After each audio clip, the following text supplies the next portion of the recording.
হযরত মুসা আলাইহিস সালাতু ওয়াসসালামের কাছে একবার এক যুবক এসে বলল, হে আল্লাহর নবী, আমি জীবজন্তু লালন পালন করি।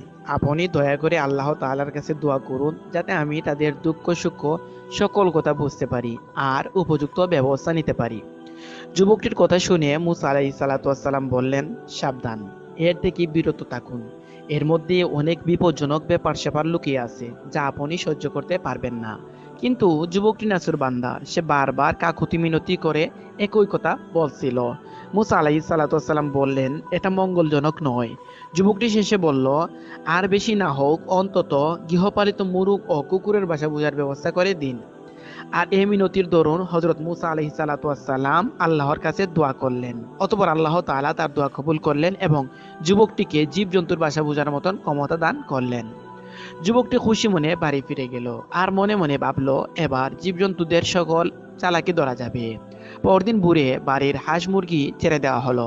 তখন যুবক মুরগের কথা শোনার জন্য বারান্দায় এসে বসলো। বাড়ির কাজের মেয়ে রাতের বেঁচে যাওয়া রুটির টুকরো উঠানে নিক্ষেপ করলো।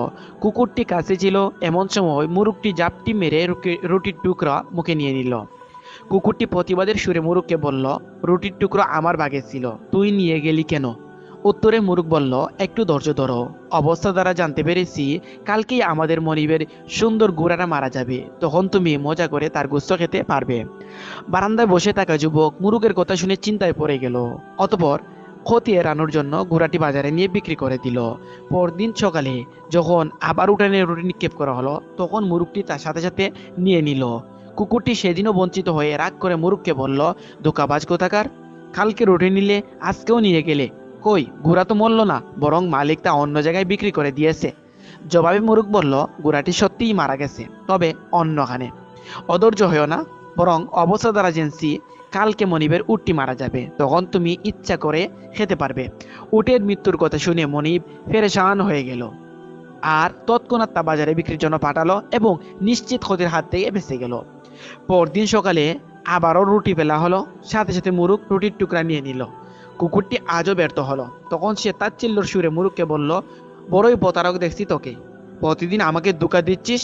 মুরগ বলল, ধৈর্য হারা হইও না বন্ধু, কাল দেখবে মনিবের গুলামটা মারা যাবে, তখন সিন্নি ইত্যাদি করবে, তখন গুস্ত পোলাও ইত্যাদি অনেক কিছুই তুমি খেতে পারবে। মনিব গুলাম মরে যাওয়ার বিষয়টা শুনে চিন্তায় পড়ে গেল এবং তৎক্ষণাৎ গুলামটি অন্য জায়গায় বিক্রি করে দিল এবং মনে মনে ভাবলো, এই জীবজন্তুদের ভাষা বুঝে ভালোই উপকার হলো, এতে অনেক ক্ষতি থেকে বাঁচা যায়। কিন্তু এতে যে জেনে বুঝে অন্যকে ক্ষতির সম্মুখীন করলো, সে একবারও এগুলা ভাবলো না। চতুর্থ দিন ভোরের কথা, রুটির টুকরো আজও একা নিয়ে নিল মুরগ। অসহায় কুকুর রাগের চুটে মুরগকে গালাগাল করতে লাগলো। মুরগ তাকে সান্ত্বনার বাণী শুনিয়ে বলল, বন্ধু, আর একটু ধৈর্য ধরো, কাল দেখবে মনিব নিজেই মারা যাবে। কাল তিনি মারা গেলে ওয়ারিসরা গুস্ত পোলাও সিন্নি ইত্যাদি করবে, তখন তুমি পেট পুরে খেয়ে নিও। আজ মুরগের কথা শুনে যুবকটি আরো বেশি বিচলিত হয়ে পড়ল। কাল যে সে মারা যাবে এই পেরেশানিতে অস্থির হয়ে গেল। আসলে আল্লাহ পাকের কুদরতের মাঝে অনেক গোপন কথা লুকায়িত থাকে যা কেউ জানে না, কিন্তু মানুষ যখন সীমা লঙ্ঘন করে তখন যত সব বিপত্তি ঘটে। মাল সম্পদের সামান্য ক্ষয়ক্ষতি মনিবের জান বেঁচে যেত এবং মুসিবত মালের উপর দিয়ে চলে যেত, কিন্তু মনিব তা মানেনি, তাই বিপদ তার নিজের উপরে চলে এসছে। নিরুপায় যুবক দৌড়ে মুসা আলাইহিস সালাতু ওয়াসসালামের দরবারে হাজির হলো, তাকে সকল ঘটনা খুলে বলল। অতঃপর মিনতি করে বলল, হে আল্লাহর নবী, আমাকে রক্ষা করুন। মুসা আলাইহিস সালাতু ওয়াসসালাম বললেন, আমি তো আগেই বলছিলাম সেই বিষয়টি আপনার জন্য মঙ্গলজনক হবে না।